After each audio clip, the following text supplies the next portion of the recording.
Tig Welding 101 for beginners. What's going on, family? My name is Joe Brown, aka Black Phoenix, and I am your welding coach. And today, I just want to go over some basics on doing TIG welding. Our program, we only do the introduction to TIG, so we don't do a extended program or course. We don't teach it like for 6, 7, 8 weeks, nothing like that. We just give them the introduction, kind of have them run a couple beads and give them a lot of thin materials. So they use a lot of the TIG stuff for like stainless lines, certain fabrication. If you're going to be doing artwork or doing some pressure vessels and things like that, fam, there's so many things you can do with TIG welding. TIG welding is pretty neat.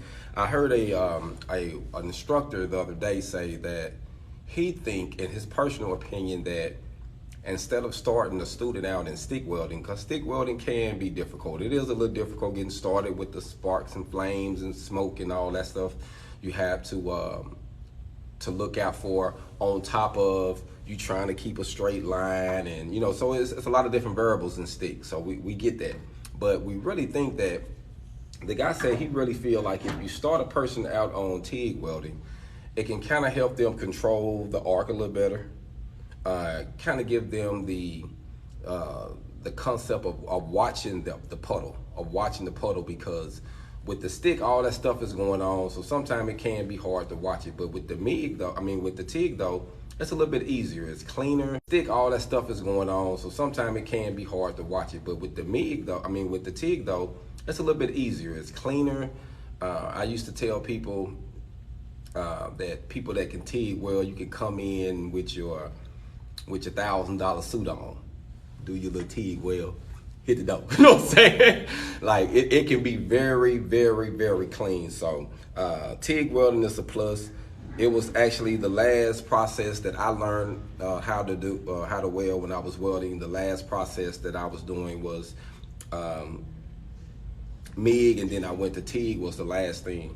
And so, the TIGging, it's not real difficult, but you do have to use your hands, your feet. I got a foot pedal down here, or if you got a scratch start. There's a couple other things you have to do to get comfortable with doing this, but I'm gonna say just getting started. Now, I got a student who left their old coupon that was practicing on this one, so we're gonna use this one.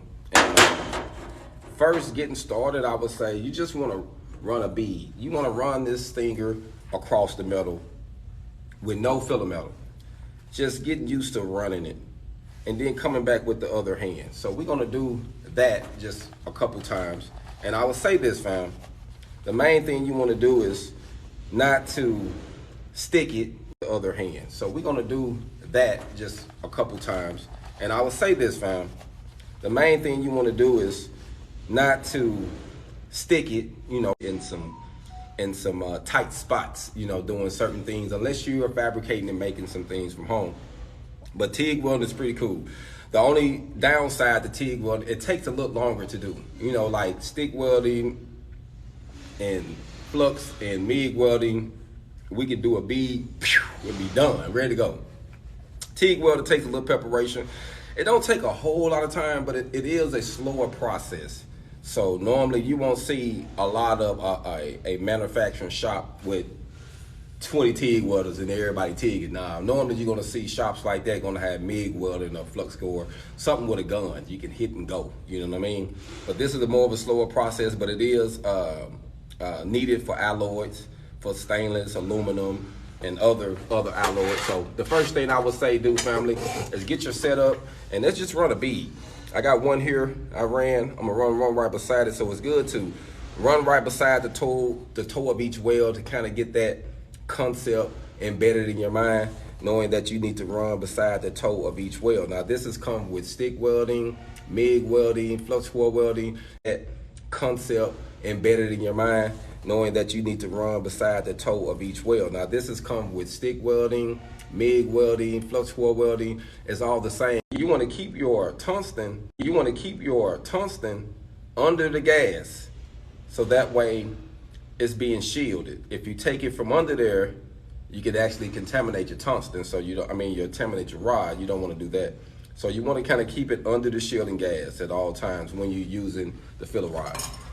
But getting started, let's go and dive into this, family. We're going to go and get started, and we're just going to run a bead across the plate, just a easy across the plate run. Now you can use both of your hands if you need to. Getting started kind of helps you because it can be a little shaky, you know what I mean? So do whatever you have to do to brace yourself and get comfortable. Now this is just some carbon steel. This is not stainless, so it might look a little funny or pop or something. This is just regular carbon steel.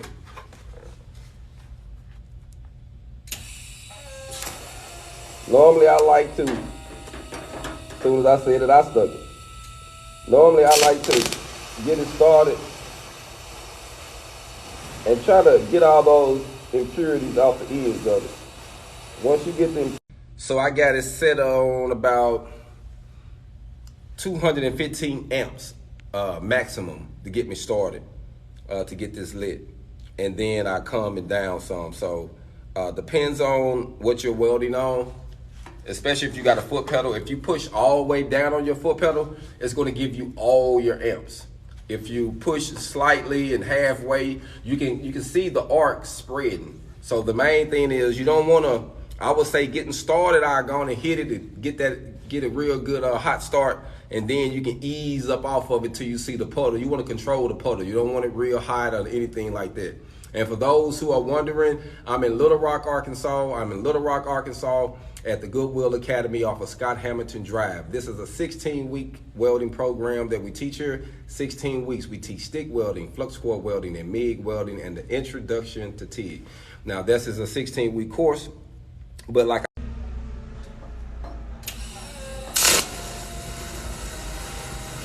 get your fam, like, because getting used to doing this here is going to be a good practice for you, fam. It's going to be a good practice. So I'm going to come in some. I want to come in a little bit. I don't have no one here with me right now to help me with the camera, so I'm going to come in and let y'all see this. Actually, do it even better than that. I got some, like I say, this is a coupon my other student was using. So I started off, as you see, and all we doing is running beads. Just running beads at the bottom. We're going to run them beside each toe. And our goal is to go up the plate. Now I would say get you, start off. This is about beads. Just running beads at the bottom. We're gonna run them beside each toe. And our goal is to go up the plate. Now I would say get you, start off. This is about.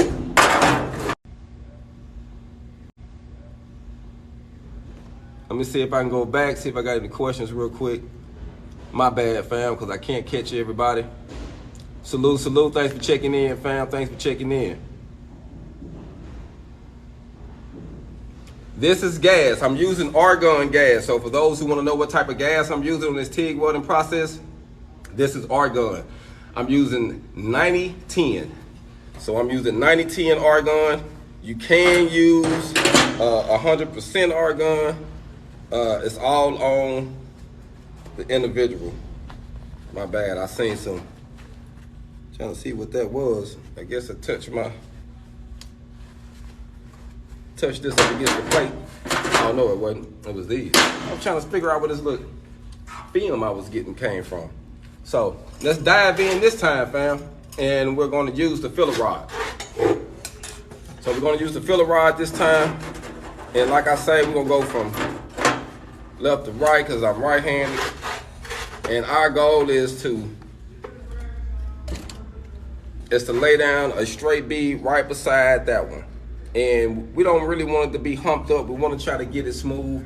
We know that the one that we just did had no filler metal. So now we're going to do one with filler metal, and the goal is to run it right beside the next one. And so I want you to check out my angle and how I'm holding the gun too. I love to brace myself on my knee. I use my knee a lot, so a lot of times I do it to come back and forth. Different things you would do, as you practice and try out, you'll try different things to get the concept.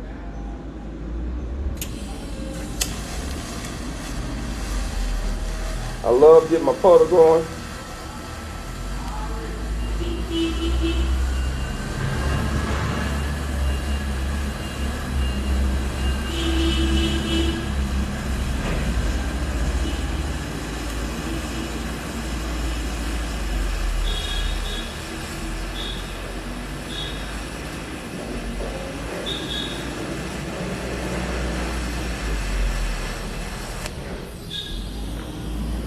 Ooh, that ran pretty good.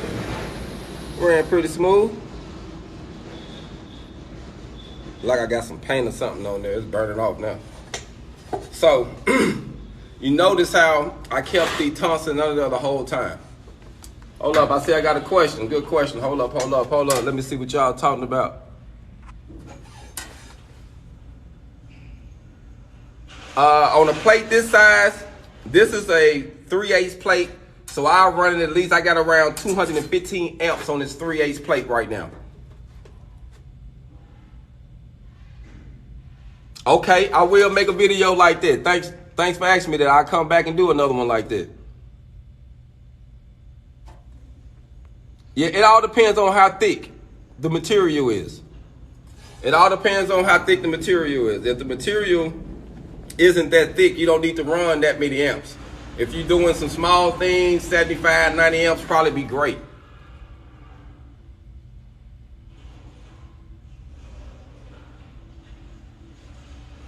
Just get started, fam. I learned everything. If you're 30 years old, you got a bright future still, fam. A bright future. So I would learn everything, all I can. Find you a facility that actually teach everything and get you a nice round amount of knowledge. You know what I mean? I wouldn't just be specific. I try to learn in a whole, unless it's certain things you don't want to do. What's good, fam? Thanks for checking in.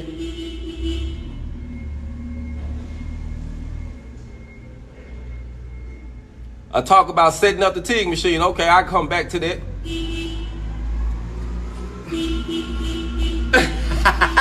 Did I wear my beard? Nah, man. I got this from the struggle, fam. You know, so for those who don't know, I love to give people background.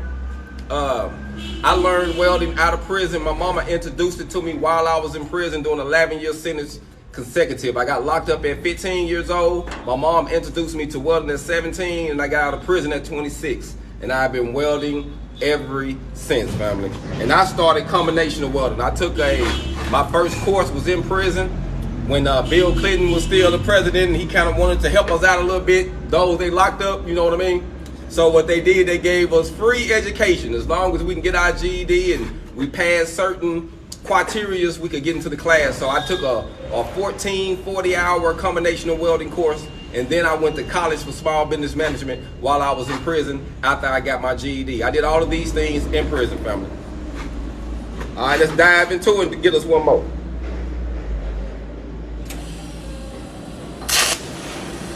You always want to get it good and hot first.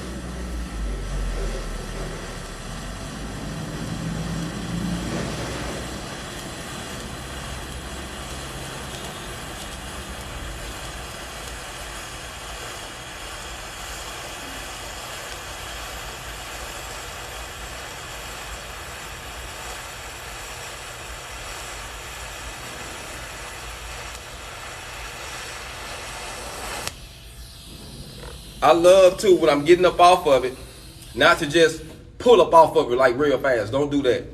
Let that gas flow over the weld a little bit and ease your foot off the end of it before you break it. That'll keep any craters or keep any trash or any problems in the future. Alright, you know what? You ran my mind, fam. I was gonna show it to you as soon as I get done, man. Give me a second. Let me clean some of this so at least you can be able to see it a little bit better.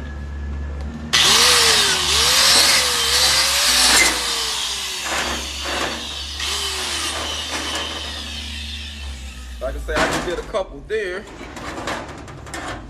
Down here at the bottom.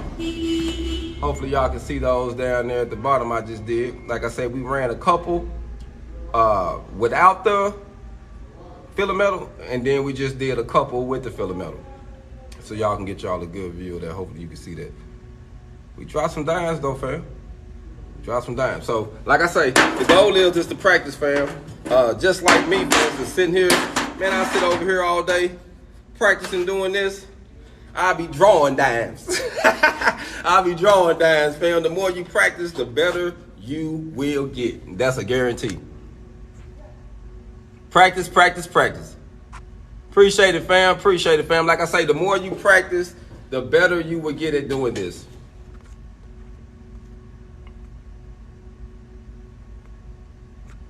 You know, honestly, fam, I can't give you any tips on getting into the union, but it all depends on what state you in, where you're located at. The union is everywhere. It just depends on where you're located at. I have never did the union before in my life. Never. I don't knock anyone who has, but I'm not, you know, I'm just haven't been for the union myself. I've been independent, and then I've been working right to work state. So just for those who want to know some of my past experience, when I first started welding, when I got out of prison, my first welding job, family, and I'm not even gonna lie to you. You ready for the drum roll? $8 an hour. I'm making $8 an hour fresh out of prison, family. No lie.